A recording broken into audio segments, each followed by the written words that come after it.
यूं तो मुंबई शहर को माया नगरी कहा जाता था, जहां हर कोई अपने सपनों की उधेड़ बुन में लगा हुआ था। इस शहर की खासियत यही थी कि दूर दराज से आने वाले लोग भी यहाँ की तेज रफ्तार की जिंदगी में बस जाते हैं। हर कोई अपने हिस्से की जमीन ढूंढने की ख्वाहिश में यहाँ रात दिन लगा रहता है। शहर की इस चकाचौंध ने यहाँ के लोगों को मानो मशीन ही बना दिया है। ऐसी मशीन जहां लोगों को एक दूसरे से बात करने का भी समय नहीं है। वैसे तो राघव को मुंबई शहर में आए काफी समय गुजर चुका था, लेकिन अभी तक वो इस शहर की आबो हवा में बस नहीं पाया था। राघव का शरीर दिखने में सुंदर सुडौल था और वो काला सूट और सफेद शर्ट पहने इस शहर के मशहूर मेरिडियन होटल के बैंक्वेट हॉल में दीवार के पास लगी कुर्सी पर बैठा था। हालांकि वो सिर्फ यहां एक वेटर की नौकरी करता था, लेकिन दिखने में किसी अमीर शख्स से कम नहीं लगता था। हर कोई उसे देखकर सकते में पड़ जाता था। आज इस होटल में बहुत बड़ी पार्टी ऑर्गेनाइज की गई थी, लेकिन राघव इन सब से गुम आज की पार्टी में आए लोगों को बेमन से देख रहा था। आते जाते लोगों को देखते हुए राघव ने धीमी आवाज में खुद से कहा, इससे सही तो मैं अपनी कमांडो की नौकरी में था। अगर दादाजी ने 2 साल की शादी का प्रॉमिस नहीं दिया होता तो मैं इस बेतु की जगह पर एक वेटर की नौकरी कभी नहीं करता। और वैसे भी तानिया का बर्थडे आने वाला है और इस बार मुझे एक अच्छा सा गिफ्ट देना ही होगा। उसे पार्टी में आए गेस्ट और उसकी खुद की जिंदगी का अंतर साफ दिख रहा था।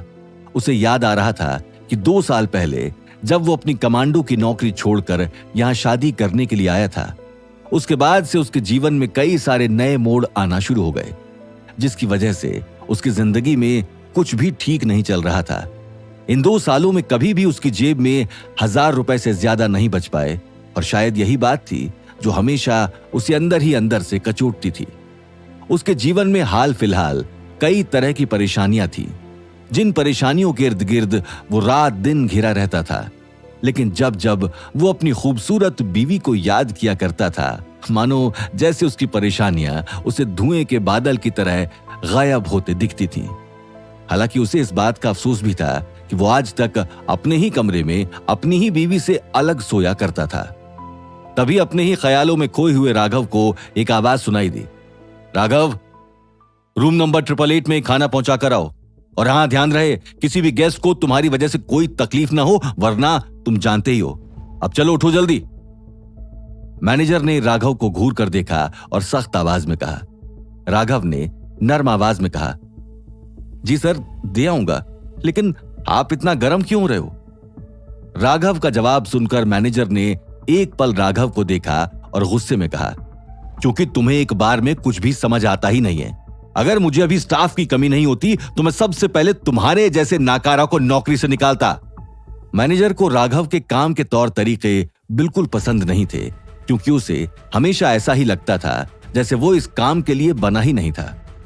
मैनेजर को यह बात बहुत अच्छे से पता थी कि उनका होटल मुंबई का बहुत नामचीन होटल था और यहां बहुत अमीर लोग ही आया करते थे, इसलिए उन्हें अपने वेटर्स के तौर तरीकों पर खासा ध्यान देना होता था। मैनेजर को यह समझ नहीं आता था कि आखिर राघव जैसा आदमी यहां कैसे सिलेक्ट हो गया था। उसके हिसाब से तो राघव का एटीट्यूड इस हाई फाई होटल में काम करने के लिए सही नहीं था। मैनेजर एक पल के लिए रुका और उसने मुड़कर राघव को टिप दिखाते हुए कहा, सिर्फ इस टिप की खातिर मैं तुम्हें वहां जाने दे रहा हूं। मुझे तो समझ नहीं आ रहा कि भला तुम्हें बुलाने के लिए कौन टिप दे सकता है। अब चलो जाओ और ध्यान रहे कोई गड़बड़ ना हो। रूम 888 पर बहुत स्पेशल गेस्ट है। जी सर, कोई गड़बड़ नहीं होगी, राघव ने हामी भरते हुए कहा। मैनेजर ने खुलकर राघव की तरफ देखा और कहा, ठीक है, जाओ।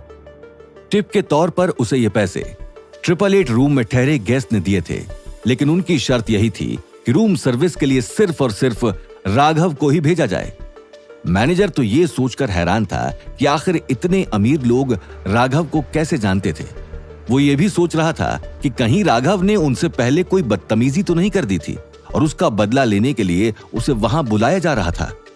खैर, मैनेजर को इन सभी बातों से कोई फर्क नहीं पड़ता था। वहीं राघव सर्विंग ट्रॉली टेबल को लेकर रूम 888 की तरफ बढ़ रहा था। राघव चलते चलते टेबल पर रखे हुए सामान को देखते हुए खुद से बोलने लगा, पता नहीं कौन है और सिर्फ मुझे ही क्यों बुलाया है। लेकिन छोड़ो, जो भी है बहुत ही दिलदार आदमी लगता है, क्योंकि इतनी परफेक्ट मील और लगता है बहुत रईस भी है, तभी इतनी महंगी वाइन मंगवाई है।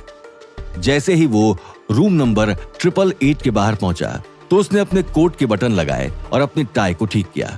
उसे कई बार याद दिलाया गया था कि अब इस नौकरी में सीरियस दिखना होगा और अपना काम सीरियसली करना होगा, इसलिए वो शिकायत का एक भी मौका नहीं देना चाहता था।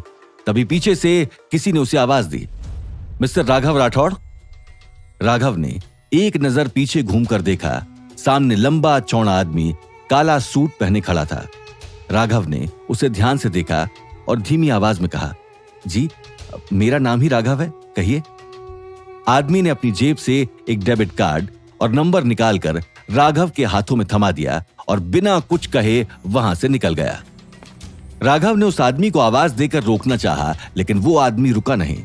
राघव ने एक नजर कार्ड और नंबर को ध्यान से देखा तो उसे याद आया कि ये उसी का डेबिट कार्ड था और ये उसका प्राइवेट नंबर था जो उसने अपने दादाजी को दे दिया था। अपने हाथ में डेबिट कार्ड और नंबर को देखकर वो बहुत खुश हो गया और खुशी से नाचने लगा। उसे एक पल के लिए लगा कि दादाजी ने शायद उससे ली हुई सारी चीजें वापस लौटा दी थी। इस कार्ड में इतने सारे पैसे थे कि उसे उम्र भर कमाने की जरूरत नहीं थी। दूसरे ही पल उसके मन में ख्याल आया कि वो होटल की नौकरी छोड़कर वापस लौट जाए। उसने मन ही मन खुश होते हुए खुद से बोला, आज सुबह ही मैं सोच रहा था कि काश मेरे पास मेरी पुरानी जिंदगी होती तो मैं तानिया को एक अच्छा सा गिफ्ट दे पाता, और अब मेरे हाथ में मेरी पुरानी जिंदगी है। उसने सर्विंग टेबल को डोर के साइड में ढकेल दिया। अब मुझे इस 2 कौड़ी की नौकरी की जरूरत नहीं है, और टाई उतार कर वापस जाने लगा। लेकिन जैसे ही उसने जाने के लिए आगे कदम बढ़ाया, उसके मन में ख्याल आया कि वो उस इंसान से मिले जिसने टिप के तौर पर सिर्फ उसे भेजने के लिए इतने सारे पैसे दिए थे, और साथ ही जो जिम्मेदारी उसे आज दी गई थी वो उसे पूरा करना था। उसने रूम पर पहुंचकर अपनी टाई को सही करते हुए डोरबेल बजाई। दरवाजा खुलते ही वो सर्विंग ट्रॉली टेबल को अंदर की तरफ ले जाने लगा। जैसे ही वो दरवाजे से थोड़ा अंदर गया तो उसने देखा कि अंदर बहुत तेज रोशनी आ रही थी, इसलिए वो अंदर खड़े लोगों को ठीक तरह से देख भी नहीं पाया। तभी सामने से एक आवाज आई, अरे वाह, अब तो वाइन भी आ गई है, अब आएगा ना मजा, अब होगी सही मायने में पार्टी। राघव ने देखा उसके सामने एक लंबा नौजवान गले में गोल्ड की मोटी चेन पहने अपने बाल ठीक कर रहा था। वाइन की बोतल को देखते ही उस लंबे नौजवान ने पास में खड़ी लड़की को प्यार से देखा और मुस्कुराने लगा। राघव ने लड़की का चेहरा देखने की कोशिश की, लेकिन वो उसका चेहरा नहीं देख पाया क्योंकि रूम की लाइट्स काफी तेज थीं और लाउड म्यूजिक की वजह से कमरे में शोरगुल भी बहुत था। राघव ने जब उस आदमी को देखा तो वो तुरंत ही समझ गया कि उसके सामने बैठा आदमी जरूर कोई बहुत अमीर बाप का बेटा होगा। यह आदमी कोई और नहीं बल्कि शहर के बहुत बड़े बिजनेसमैन रतन बेदी का इकलौता बेटा मॉरिस बेदी था, जिसकी कंपनी करोड़ों की थी। मॉरिस को अपने बाप के पैसे पर बहुत घमंड था और इसी के चलते वो एक काफी रंगीन मिजाज था। महंगे होटल्स में पार्टी करना उसके लिए आम बात थी। I am sorry mister Morris, लेकिन मैं ड्रिंक नहीं करती हूं, लड़की ने वाइन की बोतल को देखते हुए कहा। राघव की नजर उस खूबसूरत आवाज की तरफ गई और वो उस आवाज को पहचानने की कोशिश करने लगा। जैसे ही लड़की ने मुड़कर राघव की तरफ देखा तो राघव के पैरों तले जमीन खिसक गई। वो एक पल के लिए खुद को संभाल नहीं पाया। राघव, लड़की ने चौंकते हुए कहा। तानिया, राघव ने चौंकते हुए कहा। उन्होंने एक दूसरे को जैसे ही देखा वो हैरान रह गए थे। दोनों को कुछ समझ नहीं आ रहा था कि आगे क्या करना चाहिए। राघव को विश्वास ही नहीं हुआ कि उसकी वाइफ तान्या आज उसके सामने यहां खड़ी थी। इससे पहले कि तान्या कुछ बोल पाती, उसके मन में बहुत सारी बातें चलने लगीं। वो तान्या को देखकर सुन्न रह गया था। उसने तान्या से पूछा, तान्या तुम यहां? अच्छा हुआ तुम यहीं मिल गई। मैं तुम्हें बताना चाहता था कि ये देखो। राघव तान्या को देखकर बहुत खुश हो गया था। उसके मन में आया कि वो उसे बता दे कि दादाजी ने उसकी पुरानी जिंदगी उसे वापस लौटा दी है, जिस जिंदगी के बारे में किसी को कुछ नहीं पता। लेकिन तान्या राघव को यूं अचानक देखकर बहुत घबरा गई थी। हालांकि वो आज यहां बिजनेस डील के लिए आई थी, लेकिन उसे ये बिल्कुल अंदाजा नहीं था कि राघव उसके सामने आ जाएगा, और वो भी एक वेटर के तौर पर। मॉरिस को यह सब बहुत अजीब लग रहा था कि कैसे 2 कौड़ी का वेटर तान्या से इतने हक से बात कर रहा था। उसने बीच में ही राघव की बात काटते हुए गुस्से में कहा, तू कौन है? तेरी हिम्मत कैसे हुई इतनी बड़ी कंपनी की मालकिन से इस तरह सवाल पूछने की? तभी पास में खड़ी दूसरी लड़की ने मॉरिस से कहा, मिस्टर मॉरिस, आप गलत समझ रहे हैं। दरअसल ये जो आपके सामने खड़ा है वो तान्या का हस्बैंड है।